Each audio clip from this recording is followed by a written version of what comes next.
Hello, everyone. Welcome to the 79th episode of the Spiritual Brainstorm. In this episode, I wanted to address a topic which has been bugging me for a while in the spiritual community. Um, if you're following various channelers and various spiritual communities, you'll inevitably fall on upon this story that there are some fallen beings and some bad souls that are just impossible to reform, that are going to be destroyed completely in the central sun by God because they are, you know, beyond saving or whatever. And it is again a very kind of human, judgment ridden, duality filled, good bad kind of analysis.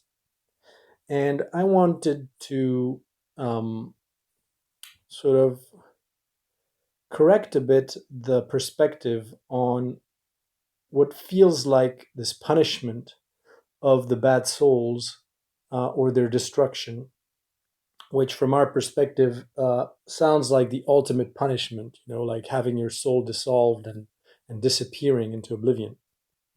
So the first thing that I wanted to tackle is that you never destroy anything. What you only destroy is the arrangement of that something that you can destroy. So let me give you a metaphor. Let's say that each soul is like a child that is learning mathematics, and each experience is like one line in a mathematical equation. Like you'd have one line, 1 + 1 = 3, and then you have another line, which is another lifetime, 2 + 4 = 7, and another lifetime, which is 2 - 7 = 4. And basically, lifetime after lifetime, they combine that. The soul is like the sheet of paper. They combine these experiences and they come up with arrangements that don't add up. And the math teacher looks at the sheet of paper and looks at the numbers and throws the paper into the fire, and the paper is destroyed, is burned. Now, what is really destroyed? What is destroyed is the choices, the individual arrangement of numbers, not the numbers themselves. So let me put it this way. It's as if at one point in your life, you had the choice between, I don't know, saving someone or walking by pretending nothing happened.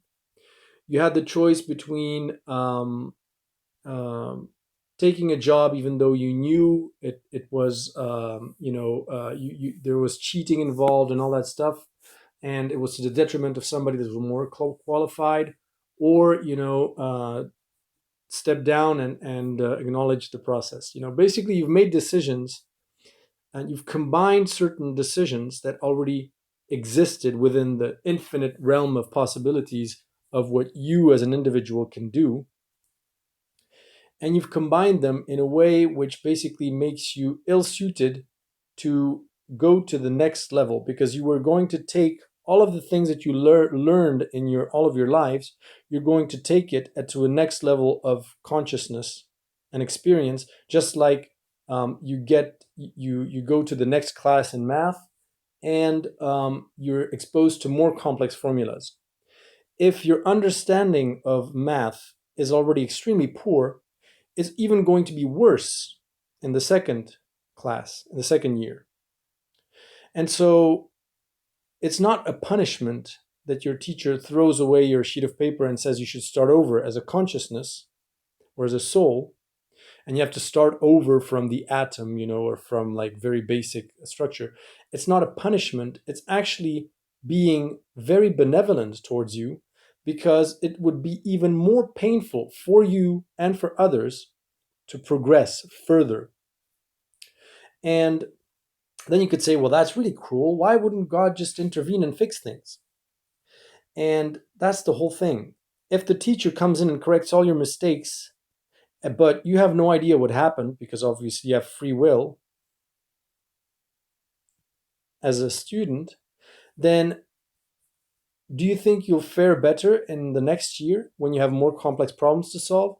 The only way that you're going to get better is if you, through your own experiences, are going to make better choices and better arrangements of these numbers. So ultimately, ultimately, what is really destroyed? You, your personality, your being, your face, your body, all of those remain. They are like numbers. They are like things that exist, information that will exist as a potential in infinity forever, but as a frozen kind of painting. Like if every single version of you, the one that is benevolent and loving, the one that is hateful and cruel, are individual paintings that will exist for all eternity. And then consciousness is like this piece of paper which basically decides to compile or combine on a sheet of paper, which is your soul, and experience one potential of yourself that it will exist for all eternity versus another. So it's like if in one lifetime you chose to take this path, which leads you nowhere, and then God destroys your little sheet of paper where you have all the information of all the experiences that you've lived through and that don't allow you to navigate any further just because the level of consciousness that you've reached will make you will have you make even worse decisions, which will just accelerate your self-destruction. And it's actually being nice to take that sheet of paper and burn it so that you start over and make better life choices than to let you carry on. It is the same as, for instance, if you have a student that is playing the violin in a practice room and you hear that the sound that's coming out of the violin is absolute dissonant and horrible and terrible, are you actually going to say, well, I don't care, as a teacher, for instance? You're going to say, I don't care. Tomorrow you're playing at the recital in front of millions of people. Isn't that even cruel, even more cruel than to say, here, I'll take the violin from you and you start over from here and maybe choose a different instrument or maybe choose to do something different where you can vibrate more positively because clearly the violin was a poor choice in terms of expressing your true self. And for God's source, the most interesting is for consciousness to learn on its own, not via these outward like open interventions from God, because from an omnipotent and omniscient being, there's just nothing that you can learn from creating a perfect consciousness that reaches your state of love and unity and harmony instantly or from the start, from the get-go. What's interesting is to have that consciousness, to throw that consciousness as far away from your true nature as possible in total separateness, and see how it makes its way through the experience all the way back to you, and how it has managed to navigate all that, what adventures it lived, how it managed to solve these mathematical problems even though it had no clue, nothing, it knew nothing, and still it managed. What are those mechanisms? How do you do it? How do you get back to source even though you have free will? That's what's fascinating to God's source.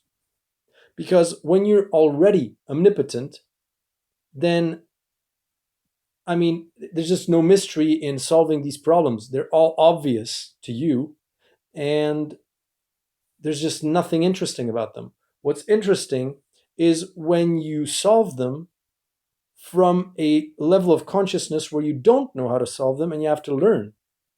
And learning new things is something that is completely an unknown from the point of view of an omniscient, omnipotent being. It's something that is really, truly unique and amazing. And so I just wanted to clarify this narrative, which really looks like your punishing evil beings with by destroying them, and that this whole experiment is a failure and all that. It's a very poor projection of people that have difficulty in accepting humanity, and our experience here on Earth, and the fact that it is part of a broader plan, and that just hate humanity for all the terrible things that we've done, like Hitler, like the Holocaust, like all the, you know, if you have that kind of sentiment towards humanity, then inevitably you will see things in this bad, good, bad kind of light. And of course, again, like when you see, for instance, leaves that die out and fall down to the ground and decompose into back into sediment, that the roots of the tree are going to nourish the tree for it to grow even further. Are those leaves punished by being decomposed? And again, like if the soul is basically, it's the energy that it contains is broken down and serves as kind of new, is recycled, basically that energy is recycled for new consciousnesses to emerge and start over. Is that punishment?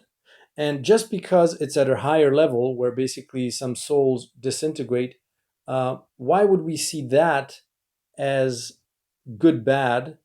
And when we see a leaf fall down from the tree and decompose, that's neutral and that's part of nature and it's part of a natural cycle. And again, it's taking a radical view of either everything in this universe makes sense and is in balance and is there for a reason and is the right thing, like the cycle of life and death, like leaves falling from the tree and nourishing the what is around the tree so it can grow even further, or it isn't. And there's just no two ways about it. Either it is perfect, either everything functions as it's supposed to, and everything is love, and there is no exception to that, and there is no punishment, and everything is out of love. And to ask you to start over when you've clearly not ready to handle more is actually being nice to you, because you're only going to experience even more pain, even more hardships. And yeah, I just wanted to clarify my perspective on these kind of affirmations, because I find them too harsh, too judgmental, and I don't think that's how the universe works or how God Source would feel about all of this. So thank you very much for listening. If you have any questions, comments, feel free to ask them, and I hope this was interesting to you. And talk to you in the next video.